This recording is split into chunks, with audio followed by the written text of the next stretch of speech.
사도신경 신앙고백함으로 주일 오전 예배 드리겠습니다.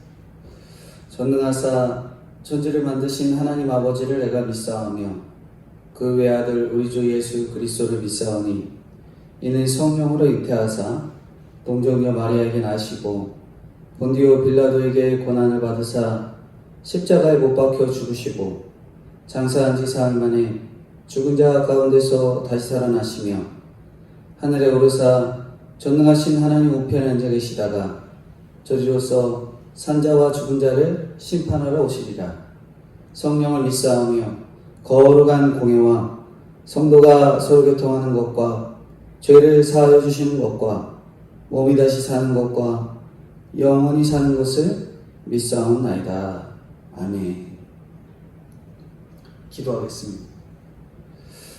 하나님 아버지 감사합니다. 주님의 은혜 속에 한 해를 보내고 있지만 하나님 이 코로나의 상황이 여의치 못하고 또다시 비대면 온라인 예배를 드리는 상황을 하나님 허락해 주셨는데 하나님 저희들 불평과 불만보다는 하나님 앞에 회개하는 마음과 하나님 아버지 앞에 철저히 서는 마음으로 오늘 하루를 보낼 수 있도록 주님 도와주시옵소서. 특별히 거룩한 주일 하나님께서 세우신 이 교회를 통해 함께 예배하며 모이는 장소를 하나님 아버지 허락해 주셨지만 하나님 이렇게 세계적인 질병으로 인해 하나님 모이지 못하는 이 안타까움을 주님께서 너무나도 잘 아시오니 주님께서 친히 위로하사 각자의 위치에서 이렇게 온라인 예배를 드릴 때에 하나님께서 힘주시고 은혜 주시고 특별히 필요한 말씀이 들리는 귀한 시간이 될 수 있도록 주님 은혜로 함께하여 주시옵소서. 하나님 특별히 성전 건축하는 솔로몬의 귀한 말씀을 저희들이 살펴보고 있습니다. 이 시간 하나님 저희들 말씀이 들리고 은혜의 시간이 되게 하셔서 저희들 하나님의 성전을 믿음으로 잘 건축해 나갈 수 있도록 힘과 능력과 필요한 말씀으로 채워 주시옵소서. 이 시간도 함께해 주시길 간절히 소망하고 거룩하시고 은혜가 풍성하신 예수님의 이름으로 기도드리옵나이다. 아멘. 성경 말씀 보겠습니다. 성경 말씀은 열왕기상 7장 23절부터 51절까지 말씀입니다. 열왕기상 7장 23절에서 51절까지 제가 봉독해 드리겠습니다. 23절. 또 바다를 부어 만들었으니 그 직경이 10규빗이요 그 모양이 둥글며 그 높이는 5규빗이요 주위는 30규빗 줄을 두를 만하며 그 가장자리 아래에는 돌아가며 박이 있는데 매 규빗에 10개씩 있어서 바다 주위에 둘렀으니 그 박은 바다를 부어 만들 때에 2줄로 부어 만들었으며 그 바다를 소 12마리가 바쳤으니 셋은 북쪽을 향하였고 셋은 서쪽을 향하였고 셋은 남쪽을 향하였고 셋은 동쪽을 향하였으며 바다를 그 위에 놓았고 소의 뒤는 다 안으로 두었으며 26절입니다. 바다의 두께는 한 손 너비만 하고 그곳에 가는 백합화의 양식으로 잔 가와 같이 만들었으니 그 바다에는 2000밭을 담겠더라. 27절입니다. 또 노스로 받침 수레 열을 만들었으니 매 받침 수레의 길이가 4규빗이요 너비가 4규빗이요 높이가 3규빗이라.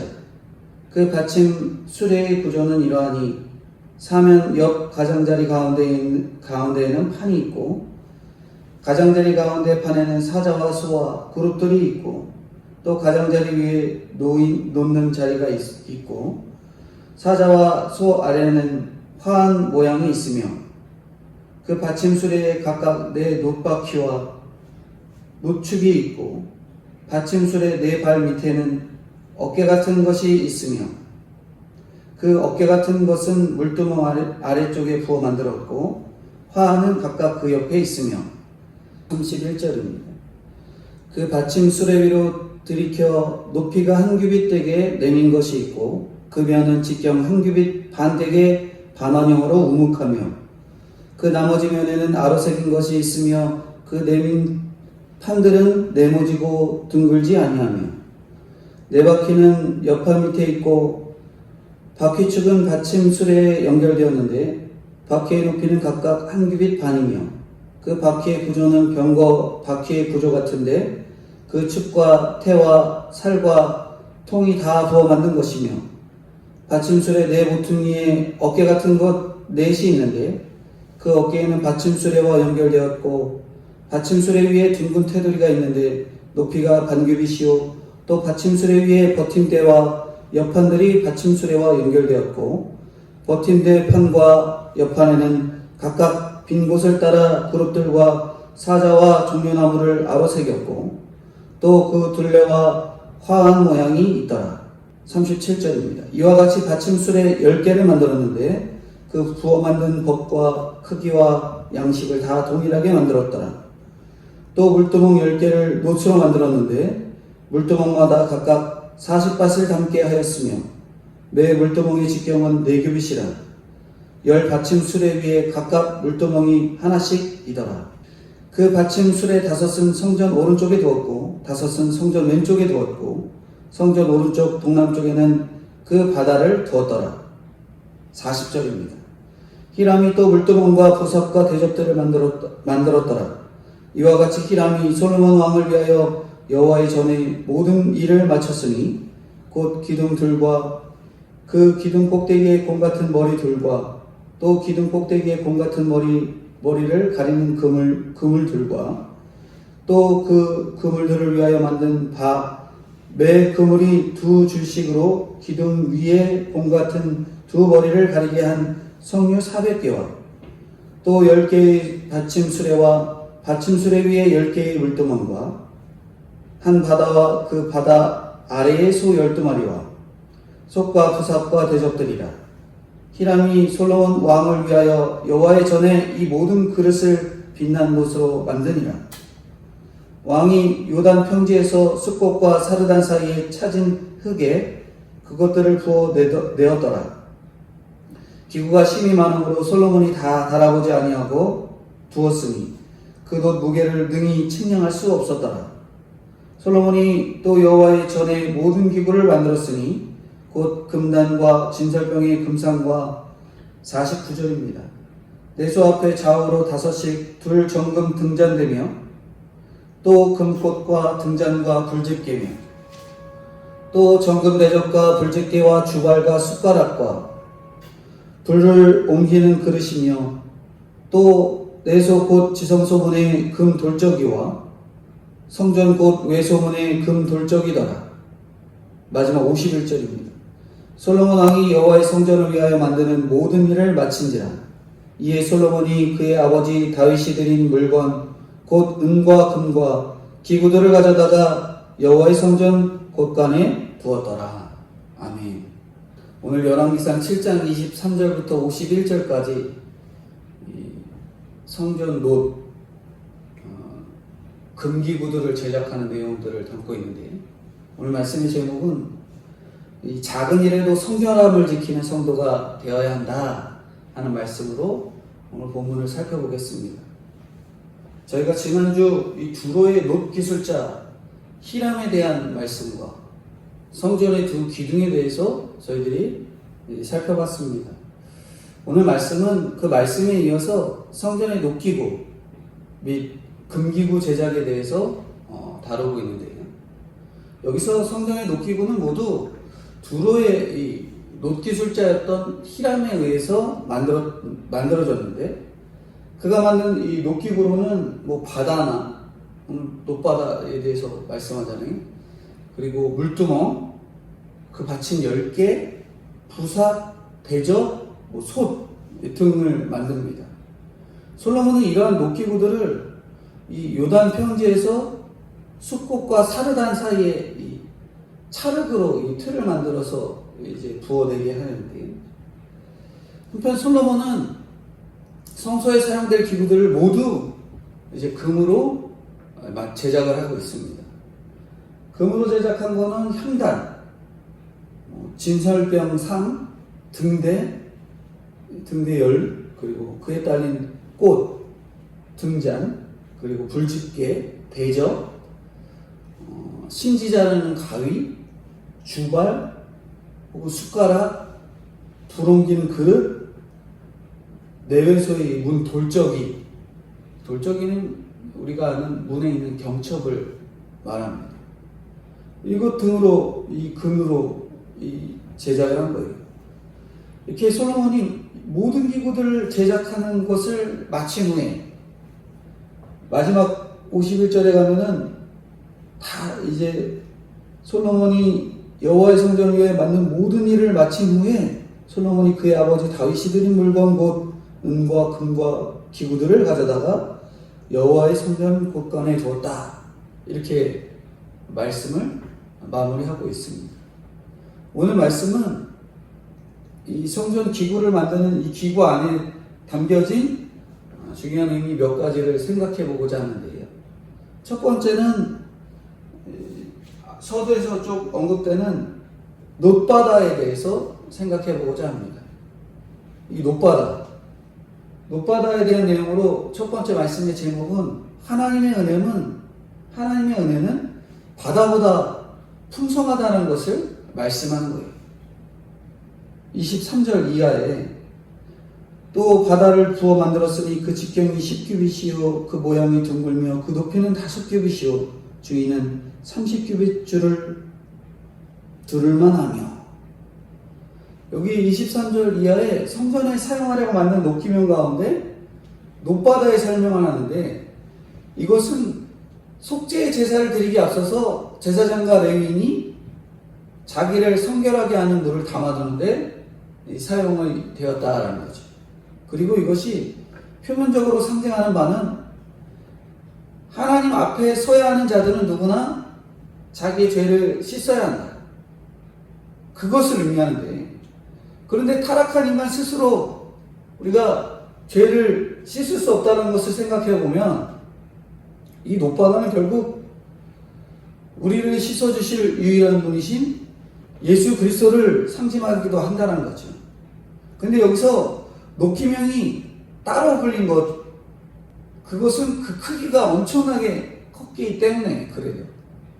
23절에서부터 26절에 보면은 그 크기 그리고 용량을 언급하는데, 지금 수치로 계산하면은 이 놋바다의 직경이 약 4.56m. 제가 이렇게 팔을 뻗었는데 이거에 한 2배 이상이 되는 거예요. 4.56m 이 둘레가 4.56m의 이 놋바다의 직경이고요. 둘레는 그 둥그런 그 둘레의 길이가 13.68m예요. 그리고 높이가 2.28. 제가 손을 딱 뻗어야 할 정도의 높이라는 거죠. 그리고 그 놋바다에 들어가는 물의 양이 45,000리터. 그 양의 물을 담을 수 있었던 거예요. 이러한 크기와 용량은 제사장들과 레위인이 정결례를 시행하는 데 있어서 어찌 보면 전혀 부족함이 없었을 것입니다. 결국 놋바다가 상징하는 바 그리스도의 속죄의 풍성함이 얼마나 크고 놀라운지를 그대로 보여주고 있다는 것입니다. 실로 예수 그리스도의 속죄의 은혜는 가히 정말 바다와 같이 온 세상을 둘러 덮을 수 있는 그 정도인 거죠.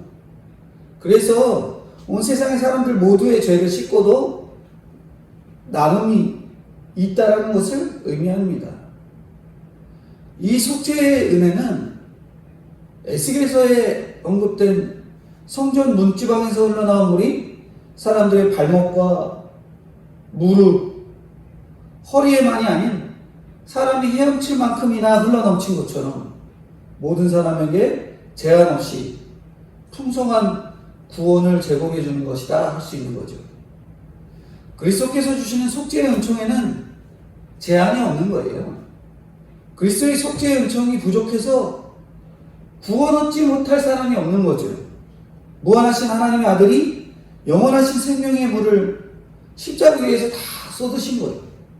십자가에서 올리신 이 순결한 은혜의 물결이 강같이 흐르고 온 땅에 흐르고 결국 구원의 바다를 이루시는 겁니다. 태양이 모든 사람에게 비치는 것처럼 이 구원의 강물 역시 모든 사람을 향해서 흐르고 하나님은 이 구원의 바다 가운데 인생에 필요한 모든 풍성한 축복들을 예배해 주신 거예요. 하지만 사람들 중에는 여전히 하나님의 풍성한 구원의 은혜를 누리지 못한 채 이 구렁에서 허우적거리는 자들이 있습니다. 이처럼 그리스도의 이 구속의 물결이 정말 넘치도록 흐르지만 우리가 죄악의 시궁창만을 즐기는 사람들은 이 순결한 생명의 물을 누릴 수가 없다라는 거죠. 그러므로 우리가 모든 하나님의 성도로서 이 생명의 물을 누리고 맛봐야 됩니다. 왜냐하면 정결케 하는 이 속죄의 물을 통해서만 죄를 씻을 수 있는 거예요. 우리가 예수 그리스도의 십자가의 구속의 은혜를 믿어야지만 천국을 갈 수 있는 것처럼 우리가 이 성전 안에 있는 놋바다에 있는 물을 통해서 천국에 이를 수 있는 것을 의미하는 거죠. 이 속죄의 물에 물을 담그기만 하면 세상의 모든 죄와 어두움, 더러움, 오염돼서 정말 다시는 고칠 수 없는 세상의 질병과 같이, 그리고 성경이 말하는 이 질병, 한센병, 문둥병, 썩어져가는, 죽어가는 사람도 아람 사람 나아만이 낳은 것과 같은 새로운 생명과 깨끗해지는 축복함을 받게 되는 것입니다. 그리고 이 생명의 물을 받은 자는 자기 속에 영원히 솟아나는 생수를 가진 자로서 영원히 목마르지 아니하는 축복을 받게 되는 것입니다. 따라서 우리는 이미 이 은혜의 바다에서 죄를 씻은 사람들로서 아직도 죄로 오염된 더러운 시궁창 같은 세상에서 허우적거리는 사람들을 그리스도의 그 은혜의 바다로 인도해서 그들도 새로운 생명과 깨끗함을 누리게 해야 되는 거죠. 첫 번째는 이 놋바다에 대한 내용이었습니다. 놋바다는 하나님께서 우리를 향한 그 사랑이 정말 한이 없이 이 바다의 물과 같이 저희를 씻을 물이 차고 넘친다. 근데 우리가 그 차고 넘치는 물을 그냥 흘려보내고 씻지도 않고 버리는 그 완악한 죄에서 내려와서 씻어내고 성결해지고 깨끗해지는 저와 성도님들이 되어야 될 것을 이 놋바다에 대한 내용으로 저희들에게 생각해 볼 수 있게 합니다. 두 번째는 27절부터 39절까지 성전들 좌우편에 놓인 이 물두멍, 그 받침, 그 제작과 관련한 내용이에요. 두 번째는 성결함을 지키는 것이 거룩한 사역의 출발점이 된다는 거예요. 여기서 우리가 이 물두멍의 용도, 그것의 받침에 새겨진 네 가지 문양에 대해서 생각을 해봐야 됩니다. 여기 물두멍 받침에 새겨진 문양은 사자와 소, 그룹과 활, 이 네 가지에 대해서 기록을 하는데요. 이를 각각은 하나님 앞에 살아가는 성도의 담대함이라든지 충성됨이라든지 신령함이라든지 아름다움을 상징해 줍니다. 본래 성전은 하나님께 제사를 드리기 위해서 지어진 거잖아요. 그리고 이 성전에 들어서는 모든 사람은 이 물두멍에서 희생제사에 사용될 제물을 깨끗하게 씻어야만 하나님께서 원하는 제사를 드릴 수 있는 것입니다. 당시 제물은 제물을 드리는 사람을 대신하는 의미를 담고 있었잖아요. 그러니까 희생제물이 씻겨지는 것은 제물을 드리는 사람이 자신이 성결해진다라는 그런 의미이기도 합니다. 제사와 관련된 이 같은 과정들은 하나님 앞에 나아가는 자는 먼저 자기를 정말 깨끗게 한다. 성결케 한다라는 것을 말씀해 주는 거예요. 이 같은 내용을 볼 때 우리는 하나님께서 성도들에게 가장 먼저 무엇을 요구하시는가, 그것을 그대로 생각해 볼 수 있는 거죠. 하나님은 모든 것에 앞서서 성도인 우리가 성결케 되는 것, 거룩하게 되는 것을 원하신다라는 거죠. 우리가 먼저 거룩하게 될 때 사자같이 담대하게 일할 수 있고, 소같이 충성스럽게 봉사할 수 있고, 그룹과 같이 신령하게 심령으로 하나님을 섬길 수 있고, 그렇게 깨끗하고 아름답고 정결한 모습으로 하나님을 섬기는 자에게 화한 문양과 같은 평화와 기쁨, 풍요와 아름다움을 허락해 주신다는 거죠. 이것은 성경 전체를 통해서 확인되는 진리입니다. 이스라엘 약속의 땅을 차지하기 위해 치러했던 가나안 정복 전쟁에서도 하나님이 백성들 가운데 할례를 명하신 것, 약속의 땅을 차지하는 것 이전에 먼저 하나님의 명령에 순종하고 성결을 지켜야 한다는 것을 가르쳐 주신 거였죠. 아울러서 다니엘과 그 새 친구를 생각해 보면 그들이 이방 땅에서 하나님의 살아계심을 능력 있게 드러냈던 하나님의 사람들이잖아요. 그러나 우리가 이들 모두가 이 모든 일을 이뤄내기 이전에 뜻을 정하고 왕의 진미와 마시는 포도주로 자기를 더럽히지 않기로 작정했다. 그것을 우리가 너무나도 잘 알고 있잖아요. 이것뿐만 아니라 믿음의 주이신 예수님조차도 요한으로부터 세례를 받으시고 사역을 시작하셨습니다. 이것은 주님의 죄가 있어서 성결하게 되어야 했기 때문이 아님을 우리가 너무나도 잘 알잖아요. 물론 주님이 그렇게 하신 것은 죄된 사람의 죄를 뒤집어 쓰시겠다라는 뜻도 있는 것이죠. 그러나 거기에 더해서 주님의 사역에 대한 헌신이 이전에 성결을 가르치기 위해 그 일을 행하신 부분이 있습니다. 죄인이 하나님의 사람이 되기 위해 가장 먼저 거쳐야 하는 것이 바로 회개라는 거예요. 회개하지 않고는 하나님의 사람으로 하나님의 일을 감당할 수가 없는 거죠. 죄를 용납할 수 없는 하나님께서 죄로 오염된 사람을 사용할 수 없는 것입니다.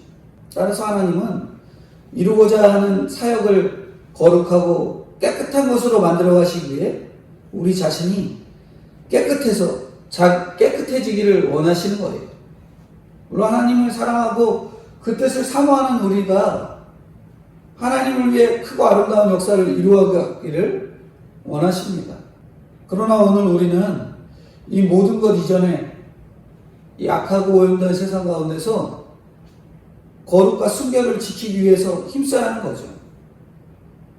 하나님은 거룩하고 순결한 사람을 사용하시고 하나님의 거룩한 능력을 드러내는 분이세요.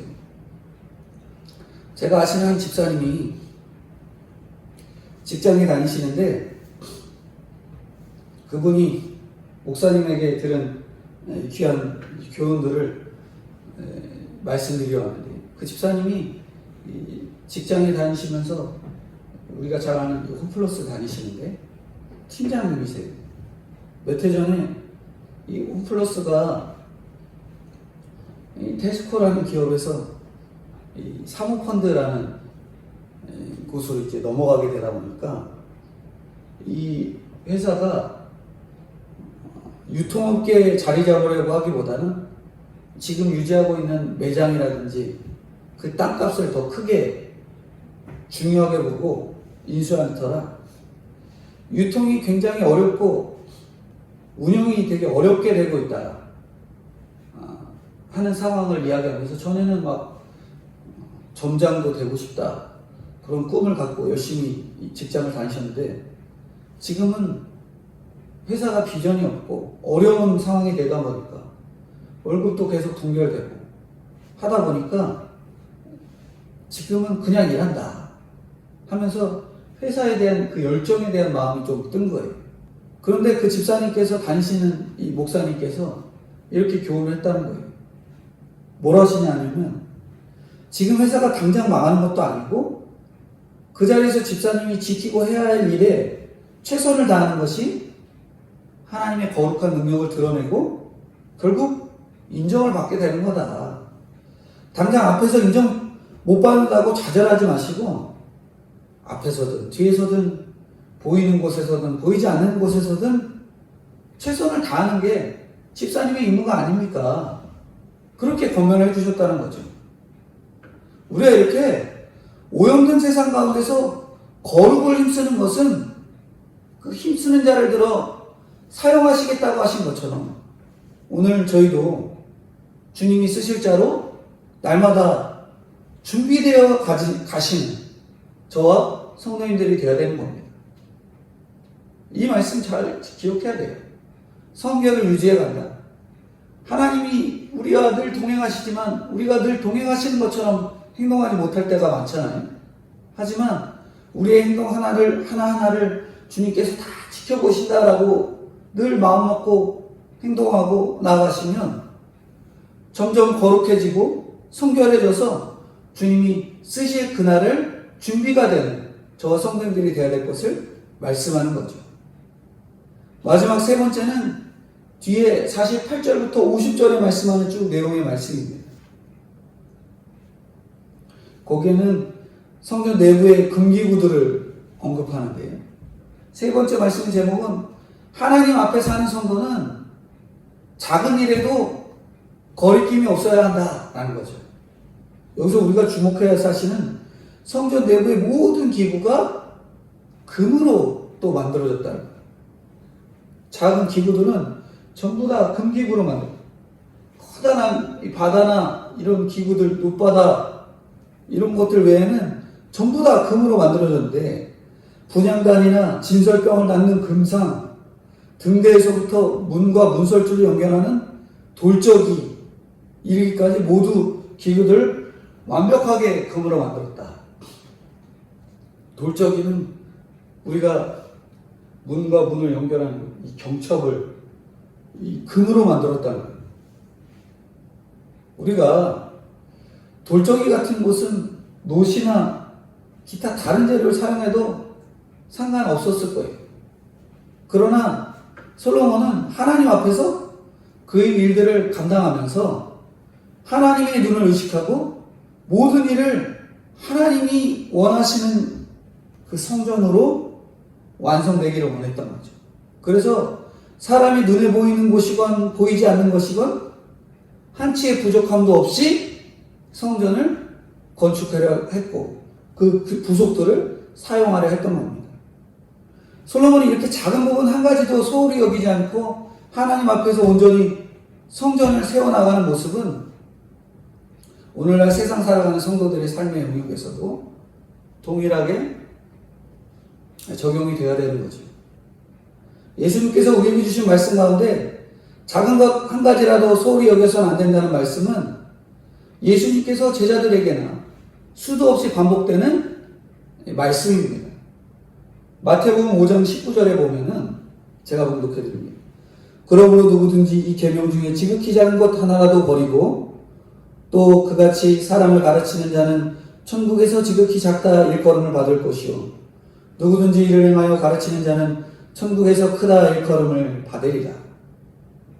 또 마태복음 18장 6절에 보면은 누구든지 나를 믿는 자는 이 소자 중 하나를 실족해 하면 차라리 연자맷돌을 그 목에 달리우고 깊은 바다에 빠뜨리는 것이 나으니라.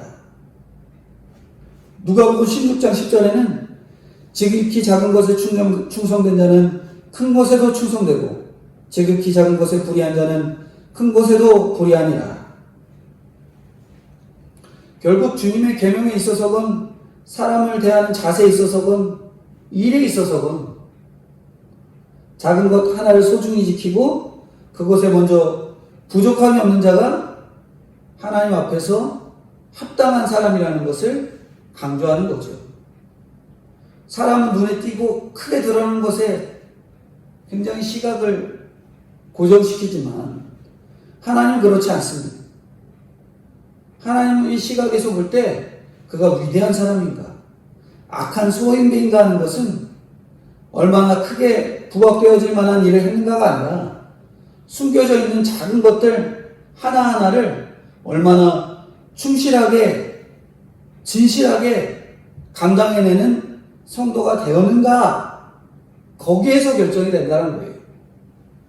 우리 주님께서는 이 땅에 계실 때 율법의 1.1획도 소홀히 여기지 않으시고 성부 하나님 앞에서 온전히 순종함으로 그 일들을 이루셨습니다. 그것이 예수 그리스도의 위대함이에요. 예수님께서 이토록 작은 것 하나도 소홀히 여기지 않으셨기에 예수님이 우리 가운데 베푸신 사랑도 완전한 사랑이 되었고, 예수님이 우리를 이끄시는 것도 온전한 인도였고, 그분이 우리에게 약속하신 구원도 완전한 구원이 되셨습니다. 마찬가지로 주님은 주님을 믿는 성도들에게 마태복음 5장 47절 말씀처럼 하늘에 계신 너희 아버지의 온전하심과 같이 너희도 온전하라고 가르치신 거예요. 물론 우리는 완전한 자가 될 수가 없어요. 완전한 자가 되기에 끊임없이 노력해야지 정말 조금 그 정도 다가갈 수 있지요. 그러나 주님의 가르치심을 따라 눈에 보이건 보이지 않건 하나님 앞에서 작은 것 하나를 믿음으로 아름답게 지켜나간다면 온전하신 하나님께서 우리를 온전하신 자로 불러주시고 세워주시는 것입니다. 믿는 성도로서 우리가 작은 틈이라도 보이게 되면 결국 그 틈을 이용한 세상과 마귀의 역사는 어마어마하게 일어나잖아요. 우리가 알고 있는 다니엘 같은 경우도 6장 4절에 보면은, 다니엘 6장 4절에 보면 고소할 틈을 얻고자 했지만 아무 허물을 얻지 못했다 이렇게 말씀하는 것처럼 오늘 저희도 아무 틈 없이 허물 없이 믿음의 성도로 날마다 준비되셔서 정말 솔로몬이 문의 경천마저도 금을 사용했던 것처럼 저희들도 하나님 앞에 드리는 신앙생활에 있어서 사소한 것 하나까지 놓치지 않고 주님께 드리고 하나님 앞에 순결함을 지켜내는 저와 성도님들이 되어야 될 것을 말씀하고 있습니다. 오늘 세 가지 말씀했는데, 하나님의 은혜는 바다보다 풍성하다. 두 번째, 성결함을 지키는 것이 거룩한 사역의 출발점이다. 그리고 세 번째로, 하나님 앞에 사는 성도는 작은 일에도 거리낌 없이 작은 것도 하나님께 드리는 열심으로, 작은 일에도 작은 헌물을 드려도 그냥 갖다 드리지 이게 아니라 하나님께 드리는 진실한 마음으로 거리낌 없는 저와 성도님들이 되어야 될 것을 말씀하고 있습니다. 오늘 말씀을 한 문장으로 말씀을 전해드리자면, 주님이 바다보다 풍성한 사랑 속에서 작은 일에도 거리낌 없이 거룩한 사역을 감당해내시는 저와 성도님들이 되어야 될 것을 말씀하고 있습니다. 기도하겠습니다. 하나님 아버지 감사합니다. 하나님, 이렇게 다시 한번 주님의 말씀에 집중할 수 있는 환경을 허락해 주시니 감사합니다. 비록 믿음 없이 연약하고 부족한 저희지만 이러한 환경을 통해서 기도하며 예배할 수 있도록 주님 은혜 베풀어 주시니 그 은혜 잊지 않고 주님과 더 가까워지는 귀한 계기의 시간이 될 수 있도록 은혜를 허락해 주옵소서. 특별히 오늘 말씀으로 하나님의 사랑이 얼마나 큰지 깨닫게 해주시니 감사합니다. 날마다 주님 주신 사랑에 감사하며 성도로서 합당한 성결함을 지켜서 하나님의 거룩한 믿음의 사역을 잘 감당하도록 주여 인도해 주옵소서. 특별히 작은 일에도 거리낌이 없어야 한다고 말씀하신 주님, 이번 한 번쯤이야 이 정도면 된다고 여겼던 저희들의 불신앙을